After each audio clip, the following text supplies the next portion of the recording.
Section 2.6 फ्रेडबर्ग। तो definition है,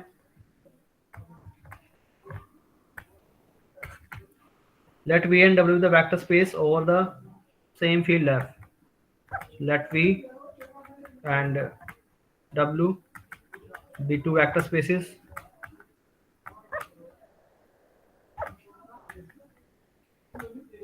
over the same field F.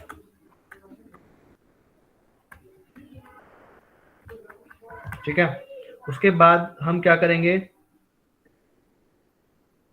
Linear जो मैप होंगे V से लेकर W, उनका हमें कलेक्शन लेना है। The set of all linear transformations from V to W, उनका हम क्या करेंगे, कलेक्शन लेंगे। जितने भी आपके पास लीनियर ट्रांसफॉर्मेशन बन सकते हैं V से लेकर W, उनका हम कलेक्शन लेंगे। Then the set of all linear transformation from V to W is denoted by, L से हम लिखेंगे, लीनियर ट्रांसफॉर्मेशन की हम बात कर रहे हैं यहाँ पे, तो उसको हम डिनोट करेंगे L ऑफ V से लेकर W। तो ये आपका डोमेन रहेगा, ये आपका कोडोमेन रहेगा। सो L of V of W, this means the set of all linear transformation from V से लेकर W। So it consist of the linear transformation T, and T जो है वो आपका एक मैप है फ्रॉम V से लेकर W। So it is the collection of all those linear map from V से लेकर W। एंड इफ यहाँ पे अगर हम लेते हैं W जो है वो आपका V के इक्वल हो जाता है, both are same, then L of V, इसको हम जनरली लिखेंगे L of V, that is all those map T from V to V. This is a linear map, linear transformation. So this is a linear transformation. ये दोनों equal है, इसको हम generally linear operator भी बोल सकते हैं। L of V, W और L of V, these forms a vector space F, vector space over the field F। ठीक है, तो ये आप प्रूफ करेंगे। वेक्टर स्पेस प्रूफ करने के लिए कौन कौन सी कंडीशन होती है, a non empty set over a field हम डिफाइन करते हैं, वो आपका वेक्टर स्पेस कब कहलाता है, जब सबसे पहली कंडीशन होती है कि V अंडर एडिशन जो होता है वो आपका एबिलियन ग्रुप होता है, is an abelian group. Second जो मैप होता है वो आपका डिफाइंड होता है F cross V to V, यानी कि अल्फा इनटू V वो आपका एलिमेंट होगा, वेक्टर स्पेस V का ही मेंबर होगा। तो यहाँ पे दो प्रॉपर्टी होती है, एक एडिशन होती है, दूसरी होती है स्केलर मल्टीप्लिकेशन। सबसे पहले कंडीशन होती है कि V under addition is an abelian group. Second property होती है कि F cross V to V, ये एक होती है आपके पास 1 dot V is equal to V, ये मल्टीप्लिकेटिव आइडेंटिटी होती है फील्ड की, 1 dot V is equal to V, where 1 is the multiplicative identity of F। एक कंडीशन ये होती है। दूसरी होती है कि alpha beta of V, this is same as alpha beta of V। Alpha beta जो होते हैं फील्ड के मेंबर होते हैं, and V is a member of from the capital V। उसके बाद तीसरी कंडीशन होती है डिस्ट्रीब्यूटिव प्रॉपर्टी, एक होती है alpha plus beta dot V। ठीक है, सो इसको हम बोलते हैं alpha dot V plus beta dot V, distributive property है। तो यहाँ पे वेक्टर जो है वो डिस्ट्रीब्यूट है ओवर स्केलर्स, तो इसको हम बोलते हैं vector is distributed over scalar. Last property होती है alpha dot V plus W, तो यहाँ पे scalar is distributed over vectors, alpha dot V plus alpha dot W। ये चार कंडीशन, ये और ये कंडीशन जब सेटिस्फाई करते हैं तब वो आपका वेक्टर स्पेस बनता है। तो यहाँ पे L V W जो हमने डिफाइन किए हैं, लीनियर ट्रांसफॉर्मेशन हमने डिफाइन किए हैं, तो ये हमने डिफाइन किया है L of V of W is all those map T such that T is a map from V to W, this is a linear transformation, this is a linear map। तो यहाँ पे एक vector space बनाता है। Vector space बनाने के लिए मुझे दो ऑपरेशन चाहिए, एक तो एडिशन चाहिए और एक स्केलर मल्टीप्लिकेशन। तो कैसे डिफाइन करेंगे, यहाँ से दो एलिमेंट लेंगे, एलिमेंट वो है आपके मैप, लीनियर मैप। सो T1 मैंने एक मैप लिया है V से लेकर W, सिमिलरली T2 एक मैप लिया है, वो भी आपका V से लेकर W पे है, दो मैप हो गए। देन एक तो एडिशन के लिए मुझे शो करना है कि ग्रुप होता है, सो T1 प्लस T2 हम डिफाइन करेंगे, T1 plus T2 of X is T1 of X plus T2 of X। And second alpha T of X हम डिफाइन करते हैं alpha into T of X। ये दो प्रॉपर्टी होती है क्लोज अंडर एडिशन वाली, यहाँ पे हम इनको एडिशन जो है ऑपरेशन लगाएंगे लीनियर ऑपरेटर पे, और ये आपकी स्केलर मल्टीप्लिकेशन वाली। तो ये under these two operation addition and scalar multiplication, scalar multiplication field के ऊपर है, एफ इंटू दिस, तो एफ क्रॉस यहाँ पे आपका आ जाएगा एल ऑफ वी से लेके। तो ये आपका वेक्टर स्पेस बनाता है, ये कंडीशन आपकी सेटिस्फाई करता है, ये अपने आप वेरीफाई करना है। Let V over F be a vector. This is a vector space and the set of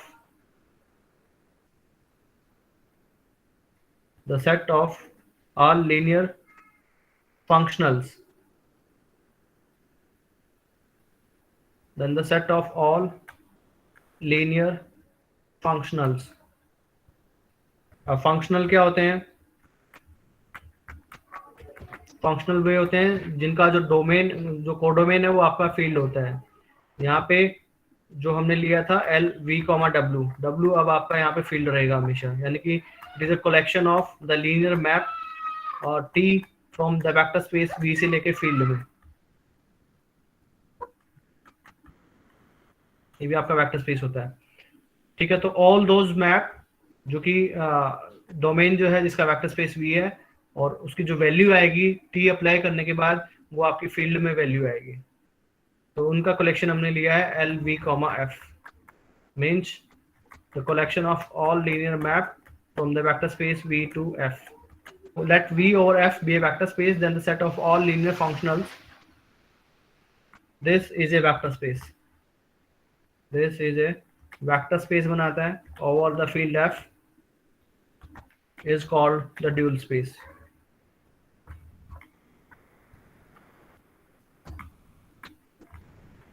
Of V and it is denoted by V star. तो एक रिजल्ट था कि dimension of L of V comma W, V comma W इनका जो dimension होता है वो होता है dimension of the vector space V into the dimension of the vector space W. तो डायमेंशन ऑफ ये हमने डिफाइन किया था V स्टार, इसको आप मान सकते हैं V star, so V star, so this is a vector space over the field F and is called the dual space of V and it is denoted by V star. So V star का dimension जो होता है वो हमें निकालना है। So the dimension of V star is same as the dimension of linear functional from the vector space V to F. तो इनका डायमेंशन जो हो जाएगा वो आपका हो जाता है dimension the vector space V और the field F into dimension of the ये आपका फील्ड होता है और फील्ड, तो इसका डायमेंशन जो होता है हमेशा 1 होता है, that is the dimension of V itself. Therefore the dimension of the V star यानी कि जो आपका डबल ड्यूल है, ड्यूल स्पेस है, therefore the dimension of dual space V star is same as the dimension of V provided V and W are of finite dimensional. If V is a finite dimensional vector space, then dimension of V star is same as the dimension of V. Examples, सबसे पहले हम लेते हैं V, एक vector space हमने लिया है set of all M cross N matrices, N cross N, N cross N matrices हैं over the field F। Then एक मैप हम डिफाइन करने वाले हैं T from the vector space V to V। कैसे डिफाइन किया है वो हमने डिफाइन किया है T of A is A transpose. तो यहाँ पे ये है आपका collection of all N cross N matrices हैं over the field F। T of A is defined as A transpose, दोनों सेम है। तो N क्रॉस N मैट्रिसेस यहाँ पे है, N क्रॉस N मैट्रिसेस यहाँ पे है, कोई फर्क नहीं पड़ेगा। So T of A is A transpose, it is also n cross n matrix. So T is linear transformation, ये हम देख चुके हैं पहले ही। T of alpha A plus B आप करते हैं तो अल्फा ए प्लस बी का ट्रांसपोज, ये प्रॉपर्टी होती है ट्रांसपोज की, it is alpha A transpose plus B transpose and is same as alpha T of A plus T of B. So this is a linear transformation. और you can say क्योंकि दोनों का dimension, दोनों जो है domain और codomain same है, same vector space है, तो you can say that T is a linear operator, T is a linear operator. Next example है कि अगर मैंने ले लिया V को, हमने ले लिया set of all continuous function with the field R। Real valued continuous function. Then हम एक मैप डिफाइन करने वाले हैं V से लेके R पे।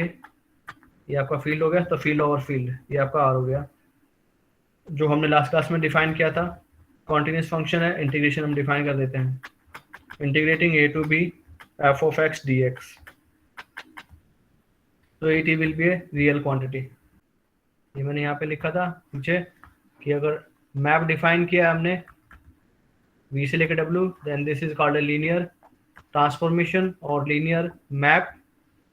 V से लेके V पे है, सेम है दोनों, तो उसको हम बोलते हैं लीनियर ऑपरेटर। V से लेके अगर यहाँ पे फील्ड पे है तो इसको हम बोलेंगे linear functional. So this is an example of linear functional. Let's assume that V जो है हमारे पास एक वेक्टर स्पेस है, और F be a finite dimensional vector space with basis beta. Beta के अंदर हमारे पास कितने एलिमेंट है, n एलिमेंट हमने मान लिए, v1 v2 up to vn, n element है। Let x is an member of the vector space v of the field f। ये बेसिस है, ये इसका मेंबर है, तो x को हम इनके लीनियर कॉम्बिनेशन में लिख सकते हैं। देन x को हम लिख देते हैं इसके लीनियर कॉम्बिनेशन में, तो x को हम इस फॉर्म में लिख सकते हैं। For example a1 v1 plus a2 v2 plus plus an vn for some ai's belonging to the field. Field आपका है रियल नंबर जो भी होगा। सो x को हम इस फॉर्म में लिख सकते हैं। तो कोऑर्डिनेट वेक्टर हमने डिफाइन किया था with respect to the basis beta. कैसे डिफाइन किया था, a1 a2 up to an, और we can also write in the form of a1 a2 up to an का transpose be the coordinate vector.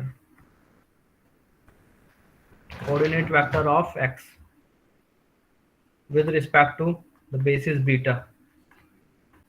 n element है, basis के अंदर n element है, तो यहाँ पे हम n फंक्शन डिफाइन करेंगे।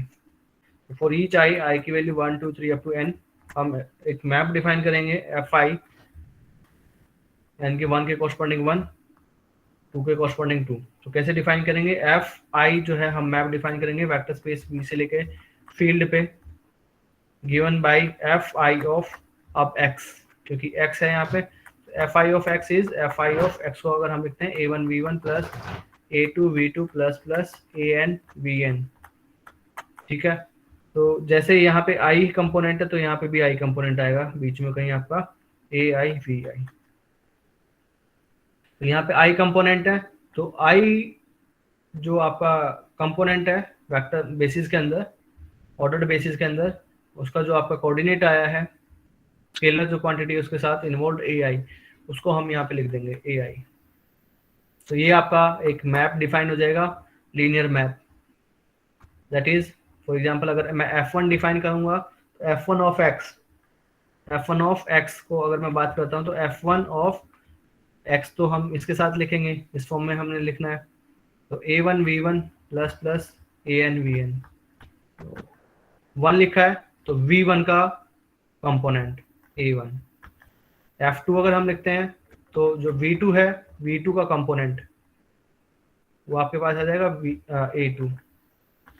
fn ऑफ x यानी कि जो बेसिस का nth कंपोनेंट है, v वेक्टर है vn, उसका स्केलर मल्टीपल। तो दीज आर द फंक्शन जो है fi, these are linear functional on v star, क्योंकि v स्टार i, तो जो fi जो है उनको हम बोलते हैं ith coordinate function. So fi is called the ith coordinate function with respect to the basis beta। V आपके पास एक वेक्टर स्पेस गिवन है, फाइनाइट डायमेंशनल वेक्टर स्पेस, ये हमें गिवन है। तो फाइनाइट डायमेंशनल वेक्टर स्पेस है तो इसके पास बेसिस एग्जिस्ट करेगी। मैं मान लेता हूँ n डायमेंशनल वेक्टर स्पेस है तो एक बेसिस एग्जिस्ट करेगी इसके पास बीटा। उसके अंदर कितने एलिमेंट होंगे, n एलिमेंट होंगे, क्योंकि मैंने माना है डायमेंशन n है। तो v1 v2 up to vn, इसके पास एक बेसिस होगी बीटा। ठीक है, तो अब कोई भी एक वेक्टर मैंने ले लिया x belonging to the vector space v और द फील्ड f, और ये क्योंकि बीटा जो है बेसिस है तो कोई भी वेक्टर मैं लूंगा यहाँ से उसको मैं इनके लीनियर कॉम्बिनेशन में लिख सकता हूँ।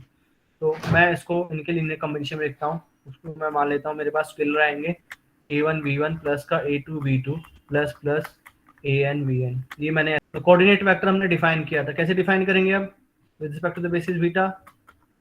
जो स्केलर कंपोनेंट है वो हम लिख देंगे ऐसे कॉलम के फॉर्म में। तो ये आपका कोऑर्डिनेट वेक्टर है एक्स का with respect to the basis beta. अब हमें क्या करना है, मैप डिफाइन करने हैं।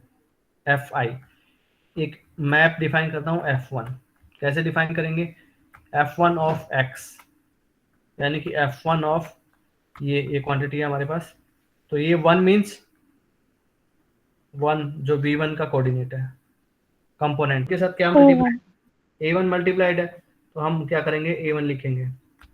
तो ये आपका एक मैप हो गया। कहाँ से, ये कहाँ का मेंबर है वेक्टर स्पेस v का, कहाँ पे गया है फील्ड के अंदर। तो f1 एक मैप है वेक्टर स्पेस v से लेके फील्ड के अंदर। f2 एक मैप डिफाइन करेंगे v से लेके f पे। तो f2 ऑफ x, तो x यहाँ पे 2, यानी कि जो x को हमने लिखा है इस फॉर्म में, तो जो सेकंड कंपोनेंट है v2, बेसिस का सेकंड कंपोनेंट कौन सा है v2, उसका कंपोनेंट क्या है, उसके साथ क्या अटैच्ड है, स्केलर वैल्यू a2, तो वो हम यहाँ पे डिफाइन करेंगे। तो वो आपका हो गया f2। सिमिलरली f3 हमें डिफाइन करना है, तो f3 हम डिफाइन करेंगे तो v3 का कंपोनेंट क्या आएगा, a3 आ जाएगा and so on. So fi हम डिफाइन कर लेते हैं in general the vector space v से लेके f such that fi of x is ये ith कंपोनेंट। तो x को हमने लिखा है इसका, तो यहाँ पे कहीं ना कहीं ith कंपोनेंट होगा हमारे पास इस फॉर्म में, तो वो क्या आ जाएगा ai। f1 f2 up to fn from the vector space v से लेके फील्ड पे, ये हम डिफाइन कर सकते हैं। f1 of x is a1, f1 of f2 of x is a2 and fn of x is an, nth component beta star के नाम से f1 f2 up to fn। तो ये हम बीटा स्टार हम एक सेट लेंगे और आगे थ्योरम आएगी उसमें हम प्रूफ करेंगे कि ये जो है बेसिस बनेगी वी स्टार के लिए। करेंगे आई ऑफ वीजे अगर मैं लेता हूँ तो उसको हम कैसे लिखेंगे, तो एफ आई, अब ये आपका एक्स है, ये आपका एक्स है, तो एक्स इज जो है आपका वीजे है। वीजे को हम कैसे लिखेंगे, 0 time of v1 plus 0 time of v2 plus plus कहीं ना कहीं आपका एलिमेंट आएगा वीजे प्लस बाकी में 0 एलिमेंट आएंगे। तो कोऑर्डिनेट वेक्टर अगर आप इसका निकालेंगे x का, तो कोऑर्डिनेट वेक्टर ऑफ x इसका निकालेंगे with respect to the basis beta, तो आपका कितना आ जाएगा 0 0 0 और एक यहाँ पे जो jth कंपोनेंट होगा वो 1 बाकी 0। तो अब आप मैप अगर आप डिफाइन करेंगे, अब आप मैप डिफाइन करेंगे एफ आई ऑफ वी जे, तो ये आपका ith कंपोनेंट। तो एफ आई मीन्स मुझे इसका ith कंपोनेंट, अगर आई जे के इक्वल हुआ तो मेरा 1 मिलेगा, अदरवाइज क्या आएगा, अगर ये f2 ऑफ v3, तो v3 ये आपका कोऑर्डिनेट वेक्टर हो गया x, तो इसको आप कोऑर्डिनेट वेक्टर अगर आप निकालेंगे तो थर्ड कंपोनेंट 1 है, ठीक है, तो 0 0 थर्ड कंपोनेंट 1 हो गया, बाकी सारे 0 है। अब आपने निकालना है f2 ऑफ v3, तो कितनी वैल्यू आएगी, सेकंड कंपोनेंट बताइए इसका, सेकंड कंपोनेंट कितना है 0 0 0 आएगा। f3 अगर मैं निकालता हूँ v3 का तो कितना आएगा, थर्ड 1 कंपोनेंट कोऑर्डिनेट वेक्टर कितना है 1 है। तो इन जनरल हम डिफाइन कर सकते हैं एफ आई ऑफ वी जे। तो अगर आई की वैल्यू जे के इक्वल होगी, यहाँ पे आई की वैल्यू जे के इक्वल होगी तो आपका कितना आ जाएगा 1, otherwise 0। So it will be 0 जब i is distinct from j and i equal to j, तो ये मेरा आ जाएगा 1। तो इसको हम लिखते हैं डेल्टा आई कॉमा जे में, इसको हम बोलते हैं क्रोंकर डेल्टा, क्रोंकर डेल्टा। जब दोनों कंपोनेंट सेम होंगे, आई जे सेम होगा, तो मुझे वैल्यू मिलेगी 1, अदरवाइज 0। कि दो वेक्टर स्पेस है आपके पास, V एक वेक्टर स्पेस है, W एक वेक्टर स्पेस है, और द सेम फील्ड है, then they are isomorphic. To one on to and homomorphism, यही पढ़ा है।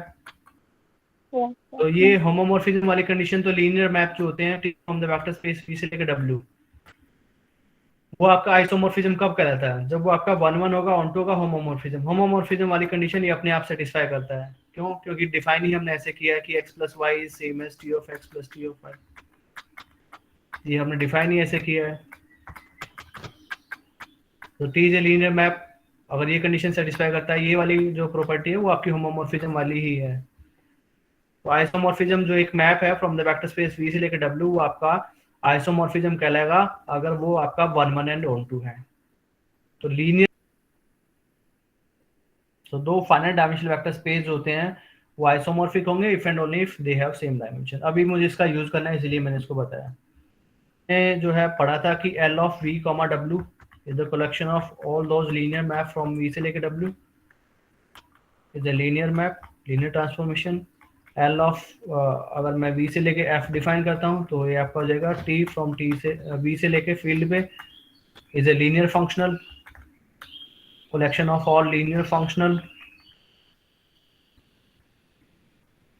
ठीक है, तो इसको हमने डिफाइन किया था V स्टार, और ये हमने अभी ऊपर प्रूफ किया था कि डायमेंशन ऑफ V स्टार जो होता है वो आपका होता है dimension of L of V F, and this is same as the dimension of this into dimension of this, this is same as the dimension of the vector space V, जब finite dimension vector space होते हैं। So V is a finite dimensional vector space, then dimension of V star is same as dimension of V, ये हमने proof किया था। और अभी हमें रिजल्ट पता है कि दोनों का अगर डायमेंशन सेम है देन दे आर आइसोमॉर्फिक। तो ये जो आपके जो V है, जो आपका वेक्टर स्पेस V है, that is isomorphic to V star. हमारे पास वेक्टर स्पेस था V, और V वेक्टर स्पेस था ओवर फील्ड F। तब हमने क्या डिफाइन किया? मैप डिफाइन किया वेक्टर स्पेस V से लेके F। इनका जो कलेक्शन हमने लिया है, इनका कलेक्शन हमने ले लिया, वो हमने बोला V स्टार, यानी कि V स्टार को हमने बोला था dual of V, this is called the dual of V। अब ये आपका वेक्टर स्पेस है, V स्टार जो होता है वो आपका वेक्टर स्पेस बनाता है, मैंने ऊपर बताया था, under these two operations t1 plus t2 of x is same as t1 of x plus t2 of x, and alpha t of x is same as alpha t of x। तो under these two operation ये जो collection है, इनका जो collection है वो आपका vector space बनाता है, उसको हमने बोला है ड्यूल। अब मैं क्या करता हूँ, ये आपका वेक्टर स्पेस था, तो इसके ऊपर हमने क्या डिफाइन किया? मैप डिफाइन किए हैं V से लेके F पे। तो उनका कलेक्शन जो लीनियर मैप है उसको हमने बोला V स्टार, वो आपका है ड्यूल ऑफ V। अब मैं रिप्लेस कर देता हूँ, V की जगह अगर मैं V ले लेता हूँ, V स्टार ले लेता हूँ, क्योंकि ये भी आपका एक वेक्टर स्पेस है और द फील्ड F। तो V स्टार जो है वो आपका एक वेक्टर स्पेस है और द फील्ड F। तो अब हम क्या करेंगे, इसके ऊपर भी हम क्या करेंगे, फंक्शनल डिफाइन करेंगे। जो ये आपके T थे, जो आपका वेक्टर स्पेस है यहाँ पे भी हम मैप डिफाइन करेंगे। कहाँ से? V स्टार से, क्योंकि यहाँ पे जो एलिमेंट आएंगे V स्टार में वो आपके मैप आएंगे। अब यहाँ पे V से हमने डिफाइन किया है, अब यहाँ पे V स्टार के अंदर है क्या? V स्टार से हम फील्ड पे गए थे, तो यहाँ पे हम डिफाइन करेंगे V स्टार से लेके F पे। तो यहाँ के जो एलिमेंट होंगे वो आपके यहाँ के मेंबर होंगे, यानी कि यहाँ पे भी आपके फंक्शनल हैं। तो फंक्शन के ऊपर फंक्शनल हम डिफाइन करेंगे। ठीक है, तो इसका जो कलेक्शन आएगा उसको हम बोलेंगे V डबल स्टार, इसको हम बोलेंगे डबल ड्यूल। डबल ड्यूल आगे एग्जाम्पल आएंगे तब ज्यादा आपको समझ में आएगा। आई जो हमने मैप डिफाइन किए थे उनका कलेक्शन हमने लिया था बीटा स्टार, वो था आपका F1 F2 up to Fn। Beta star ये हमने डिफाइन किया था। मैंने कहा था कि ये जो है आपका बेसिस बनाएगा, this will be basis for V star, ये बेसिस बनाता है, ये हमें प्रूफ करना है। थ्योरम है आपके पास कि let V over F be a finite dimensional vector space with an ordered basis beta. Beta के पास एलिमेंट है हमारे पास b1 b2 up to vn, then for each i i की वैल्यू आपके पास वेरी करेगी 1 से लेके n, इनको वेरी कराना हमने।